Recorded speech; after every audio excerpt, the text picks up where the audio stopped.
Welcome to Raising Preteens Right. My name is Elisa, former licensed clinical social worker.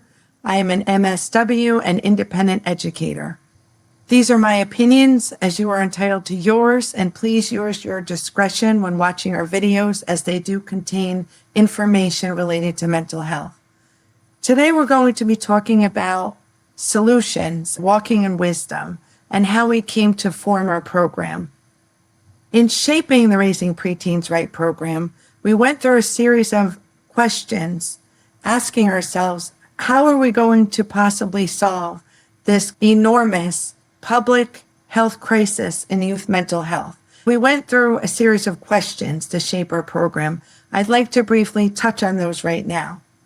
We asked ourselves, why is this getting worse despite social emotional learning and character programs in schools? What should we call the topic of our program to solve this youth mental health crisis? What is really happening? What should our approach be? Who's going to facilitate this program? We came up with the answers that we felt were necessary to solve the complex issues that our young people are facing today in a collaborative approach that everyone participates in. Mental health, emotional, and behavioral problems during childhood are common and have now reached crisis proportions, yet they often go undetected and untreated despite being responsible for significant morbidity and mortality. This is supposed to worsen with the advancement of AI. We started by looking at the risk factors that children and adolescents are facing and asking ourselves, how can we increase the protective factors and buffer and insulate them against the risk factors in their environment and internally? We started to approach our solution in terms of a public health crisis from a systems approach, which is an evidence-based approach. From a micro, meso, and macro level, we want to provide solutions to the individual adolescent, solutions on the meso level, on the interpersonal relationships that our youth are having, and on the macro level, on the system level. How can we help our education system, our mental health system, our medical system, our law system? How can we affect change on the micro, meso, and macro levels? Our systems approach is threaded throughout our program. We looked at what experts are saying on the macro level and how we can provide a program to parents or primary caregivers. They know the child better than any system ever could. We are a firm believer in parents' rights. We also looked at the meso level of our communities and how we can engage different organizational leaders and youth pastors to come on board to help teach wellness, collaborate across the board within our nation to make a difference and have a positive impact on this crisis.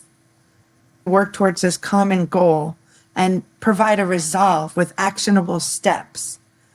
We know within any public health care crisis, we need a public solution. We move within our program from a micro level of the individual, families, peers, what those relationships look like. How does oneself navigate from within to a meso level? What do the relationships look like for youth between schools, community, churches, healthcare agencies? And what does our macro level look like within our society as a whole, in our public policy and our culture? The Raising Preteens Right program falls under a universal prevention program, which is an evidence-based approach to providing solutions. We're a primary prevention program.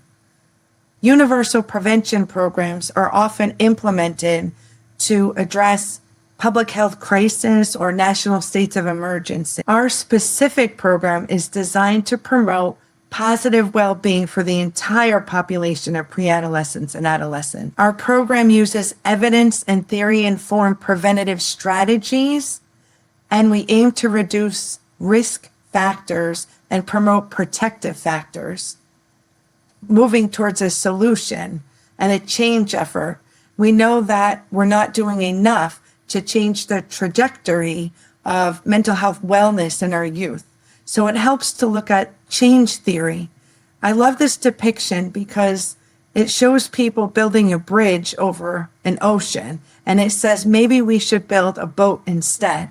What we've done in our program is just take a step back, look at the whole picture on how we implement change and how we're going to carry through with prevention to see a decrease in the mental health crisis that's happening. The Raising Preteens Right program is designed to be implemented during the onset of pre-adolescence. There are 3 phases of adolescence: pre-adolescence, mid-adolescence, and late adolescence.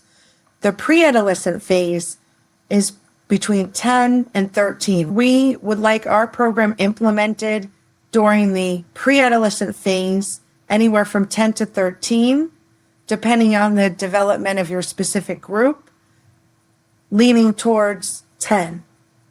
The closer you can start our program to 10 years old, the better. We want to really introduce our pre-adolescents to the concepts of personal development as early as possible so they could begin to speak the language and implement health and well-being into their everyday life. We treated our program as a personal development subject to pre-adolescents. It's very important to implement programming during this time of pre-adolescence when the neuroplasticity in the brain is viable. We know cognitively the brain is going through a neuroplasticity expansion where the brain is capable of inputting new ideas. It's curious. It's really wanting to develop and shape itself. It's the onset of the second wave of neuroplasticity expansion. And we also wanted to put our program into the pre-adolescent stage of development because we know that mid-adolescence is when stress, anxiety, depression, a lot of issues come on the rise. If you look at this chart, the issues tend to rise during mid-adolescence. So we want to put our program in as a preventative strategy so that pre-adolescents can reduce or avoid the risk altogether that they face during their mid-adolescence. Our solutions springboard from these contributing factors, social media being a very big factor in children's mental health, and even in terms of how they are learning to communicate from a very young age, how technologically dependent they are, screen addiction, that their ability to focus and how they're more easily distracted. Medication is becoming a dependence to try to get our young people to focus. Our society and environmental factors, substance abuse, the school system, and why teachers are resigning by the droves, family life, and unlike years ago when we had a nuclear family, now we have at least 20 different types of families, developmental and biological factors, healthcare, and our mental health care, and how those systems are interdependent on each other, our churches in our community, and how sadly our churches have been closing down over the past few years, particularly since COVID. Internal contributing factors in terms of the state of emergency in children's mental health. And we looked at underlying conditions, what is happening in their cognition, what is happening in their emotional regulation and development. Is there any developmental or biological factors that are co-occurring, like juvenile diabetes has been on the rise for years, and obesity? What is their perspectives in terms of their relationships with their peers and how that integrates? What is happening with the pre-adolescence faith-based development? We took a really deep dive into how the external and internal factors are contributing to the youth mental health crisis and what we need to do to prevent those factors from causing a negative effect. The main goal of the Raising Preteens Right program is to avoid altogether or reduce the risk of the negative contributing factors, internal and external, to your child's mental health and well-being. How can we provide protective factors to pre-adolescents to change the shape of the national state of emergency in children's mental health? So we can do this by increasing resilience, well-being, increasing buffers. You can think of a protective factor in mental health similar to what you would think of as a protective factor of physical health start from a very young age. We give our babies liquid vitamins. When they begin to crawl, we put up baby gates. We cover our electrical outlets. We make sure they're in the baby seat properly, and the baby seat is in the car strapped in properly. Okay, so mental health protective factors, just think of along the same ways. How can we put buffers? How can we make the brain strong? How do we put in those mental health protective factors? So instead of a physical or medical vitamin, think of it as almost like a mental health vitamin. How do we get the brain to develop positively? Putting in those buffers really strengthens the resilience of our young people. Now, sometimes we can't plan those buffers, such as the case of COVID-19. When that happened, social skills and peer relationships were changed, and it affected the family because people lost their job, which affected their economics. So we understand that buffers cannot be put in place for every possible environmental scenario. However, the goal is to try to buffer the youth as much as we can with their protective factors so they can build strength. We also need to do that in terms of artificial intelligence development, which honestly we're a little bit behind on our regulations, which is why this program is so important. They need to learn how to self-navigate and be self-motivated to do that so that they can feel self-accountable for their personal development and their wellness. The Raising Preteens Right program is a primary prevention program. We want to prevent, avoid, or reduce risk across the board for pre-adolescents. Our program can be used as a secondary prevention in early intervention. Let's say that someone is starting to show symptoms of anxiety. Of course, our program is going to be helpful. We designed our program with the idea of that primary prevention in mind so that children don't develop symptoms in the first place. Protective factors versus the risk factors. Protective factors refer to characteristics, conditions, or behaviors that help mitigate the risk of negative outcomes and enhance an individual's ability to cope with challenges. They play a crucial role in promoting mental health and well-being, buffering individuals from potential adverse effects in their environment. That's what our program aims to do. Increase protective factors while at the same time we're trying to decrease risk factors that we know are inevitable during mid-adolescence. Risk factors are conditions, characteristics, or behaviors that increase the probability of experiencing negative outcomes or adverse events. They play a significant role in the development of mental health disorders, highlighting the importance of identifying and addressing these factors for preventive strategies. The risk factors are well known during adolescence, mid-adolescence.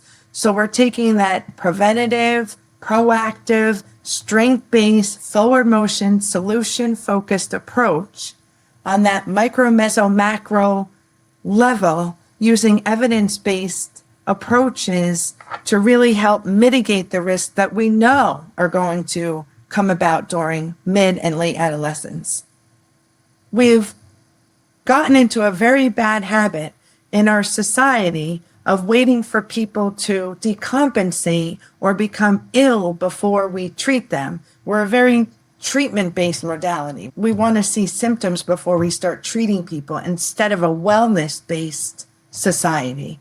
Mental health sometimes is synonymous with mental illness, unfortunately, not mental wealth or brain health. And we really want to be cognizant of shifting gears and realize that we were intended as mental health professionals to build mental health and wealth. So that's what our program intends to do. The Raising Preteens Right program is further solution focused by being holistic in its approach. We use a biopsychosocial spiritual approach. Biological, meaning we took a very neuroscience approach. Psychological, we look at what is happening in their cognition and their perspective taking, what is going on with their social development, how they have a strong need for comparison. So we look through the social lens. And I'm happy to say we incorporated faith-based or spiritual development perspective. It's very important that we incorporate the spiritual or faith-based aspect of personal development, which is all too often left out of mental health entirely. So we're happy to say that we shaped our program from a biopsychosocial spiritual perspective for adolescents. We put in internal self-navigation protective factors. A lot of times it's easier to see protective factors in terms of physical. For example, a lot of schools look like a TSA check-in line right at the airport. There's school scanners, there's x-ray walkthrough devices that our children have to go through. A lot of schools have mesh backpacks or clear backpacks. And it's easier sometimes to see protective factors from a physical lens. We put in protective factors from a biopsychosocial spiritual perspective, which is so important.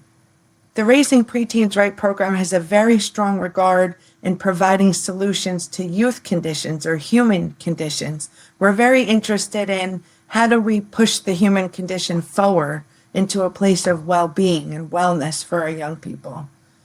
Ethically, we feel that it's a fundamental responsibility to humankind that we build solutions. We built our program from an independent educator perspective. Education is primarily a state and local responsibility in the United States.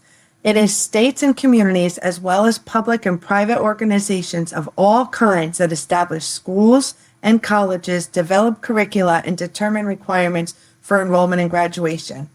The federal education system was primarily started to collect data and statistics from communities and states. We do feel that it is important that local communities and professionals step forward to provide viable solutions and develop curriculum within their area of expertise. As much as we're trying to include wellness in our high school curriculum, we're falling short. Because if you do ask a junior or a senior, oh, what did you learn in your wellness class? Tell me about self-awareness or self-discovery or trust or communication or self-reflection. They really are not sure what the definitions are. They're not really quite sure how to navigate their mental health. We know we're falling short. High school wellness classes simply do not include enough information about mental health wellness. A lot of times they don't even touch the subject, which truly blows me away, because regardless of what profession you're going into, you're bringing yourself with you, right? So you have to know how to navigate through your emotional and mental health and spiritual wealth. You have to know how to do that. We know that our young adults are feeling more and more unfulfilled and depressed. So this directly relates to their personal development. A lot of my colleagues are telling me that they may have clients in their therapy sessions that look wonderful on paper. On resume, they look great. They're successful. They went to a good college. They may hold a good job. Meanwhile, they're so lonely. We know we're in the middle of a loneliness epidemic. They're so lonely and oftentimes even engaging in self-destructive behaviors like cutting, because there's such a lack of personal development being taught to our young people. And sometimes the message is not healthy that they're receiving about their own personal well-being. We'll get into more of that later, but this trend needs to stop and reverse itself. And we need to teach our young people how to engage in healthy relationships and how to build human bonding in their relationships. But to summarize, our solutions to this national state of emergency in children's mental health: number one, we're prevention focused. Number two, we conducted a needs assessment heavily based on internal and external contributing factors to the crisis, and we built in goals and objectives to our program that counteract the deficits and risks. We do this by increasing our protective factors. We further provide solutions directly related to the implementation of our program because we take a multifaceted or multi-layered approach.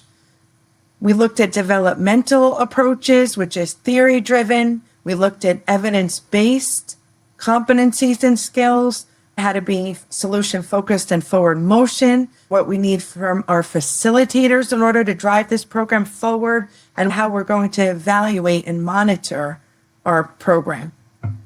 It's important we look at the elements of well-being, and I'd like to refer to this chart on the PERMA V model.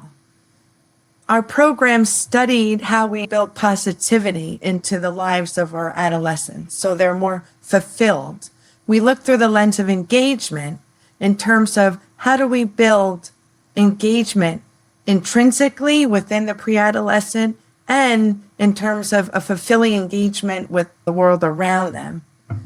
Relationships. How can we teach pre-adolescents to build stronger relationships and that human connection in their social life without relying so much on social media and artificial intelligence? How do they find faith-based meaning? How do we encourage adolescents to build achievement in their life in terms of inner satisfaction, not just according to the external world? And vitality in terms of how do we encourage the mind-body connection, the connection with vitality and nature and exercise and that interdependence between physical health and mental health, which is the wave of our medical model right now, is very much embracing behavioral health into the models of medical care. The Raising Preteens Right program was formed by asking, what is self-development? Self-development refers to that inner being of self, the growth or improvement of one's qualities and abilities. Self-development, it's very reflective of focusing on oneself. We wanted to build our program beyond the scope of just self-development. We wanted to look at the person in their environment, which is very much a social work perspective, and understand what that person is doing in their environment also affects the sense of self. As someone who was a licensed clinical social worker for a very long time, my brain is very used to looking at how people not only function, but function within that environment and the interconnection between the two. So we wanted to take that mind frame, especially in pre-adolescents. We know their social circles have a lot to do with their development. Taking a strength-based theory approach in our perspective. We want the goal to be positive change through strength, resilience, and empowerment. It's very important that we raise the personal development skills to either meet or exceed those of the artificial intelligence advancements. You can find more information about our program on raisingpreteensright.com. When signing up for our newsletter, we will send you a discount for our program. Together, we are going to make a very positive difference in youth well-being. Thank you.